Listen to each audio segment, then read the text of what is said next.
উঠোনে কি সুন্দর একটা লেবু গাছ হয়েছে। হ্যাঁ মা, তাই তো দেখছি। জানিস তো মা, তোর বাবা গাছ অনেক ভালোবাসতো।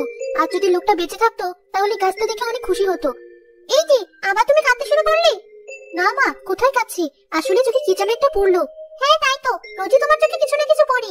হয়েছে, তোকে আর পাকা পাকা কথা বলতে হবে না। যা এবার পড়তে বস, আমিও কাজে যাই। মা, তুমি রোজ আমায় রেখে কাজে যাও, আমার একটু ভালো লাগে না। এ কথা বললে চলে নাকি? আমি যদি কাজে না যাই তাহলে তোকে পড়াশোনা করাবো কি করে? তার জন্য তো টাকার দরকার, তাই না? আমার পড়তে ইচ্ছে করে না মা। আমি যদি লেখাপড়া ছেড়ে দিই তাহলে তো তোমাকে আর কাজ করতে হবে না। পাগল মেয়ে, তুই পড়ালেখা করে বড় হয়ে মানুষের মতো মানুষ হলে তবে তো আমার শান্তি। বড় হয়ে তুই যখন ভালো চাকরি পাবি তখন তো আমার শুধু আরাম আর আরাম। তখন আমি পায়ের উপর পা তুলে শুধু খাবো আর খাবো। তোমার তো আজ কবে কথা। যাও কাজে যাও। আসি মা, তুই সাবধানে থাকিস।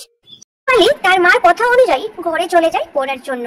তার মা জমিতে যায় কাজের জন্য। জমিতে গিয়ে বলে, আসতে তো দেরি হলো কেন? কি আর করবো আপা, জানোই তো বাড়ির সব কাজ ছেড়ে মেয়েকে খাইয়ে তবেই আমাকে আসতে হয়। সবই না হয় বুঝলাম, কিন্তু এদিকে মহাজন তো খুব রেগে আছে তোর উপর। তাড়াতাড়ি কাজে হাত লাগা। এদিকে রাত্রি হয়ে গেছে, রূপালী এখনো ঘরে ফিরেনি। তার মেয়ে রূপা অনেক চিন্তিত হয়ে পড়ে, মা কখন আসবে। সন্ধ্যা হয়ে এলো, মা তো এখনো বাড়ি ফিরলো না। একটু পরে তো অন্ধকার হয়ে যাবে, তখন আমি একা একা বাড়িতে কি করে থাকবো? কি করছিস? কি আর করবো মা, আমি তো তোমাকে নিয়ে চিন্তায় পড়ে গিয়েছিলাম। সন্ধ্যা হয়ে গেল আর তুমি কি না এখন বাড়িতে এলে? হ্যাঁ মা, আজকে কাজের চাপটা একটু বেশি ছিল। যাই হোক, তোর মুখটা এমন শুকনো দেখাচ্ছে কেন?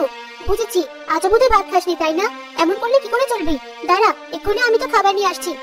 আমি একাই বোধহয় না খেয়ে আছি। তুমিও তো সে সকালে বেরিয়েছো, তোমার মুখের কি অবস্থা হয়েছে একবার চেয়ে দেখো। এটা আর তার মায়ের মধ্যে কত মিল, অথচ অভাবের সংসারে ওরা একটু ভালো মন্দ খেতেও পারছে না। ওদের কষ্ট আমার আর একদম সহ্য হচ্ছে না।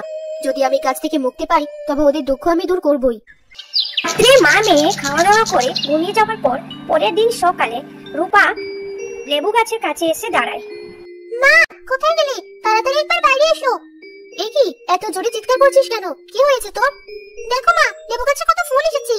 আরে তাই তো, কিন্তু গতকালও তো গাছে কোনো ফুল ছিল না, আজ তো ফুল এলো কোথা থেকে? আমিও তো সেটাই ভাবছি, এটা কি করে সম্ভব?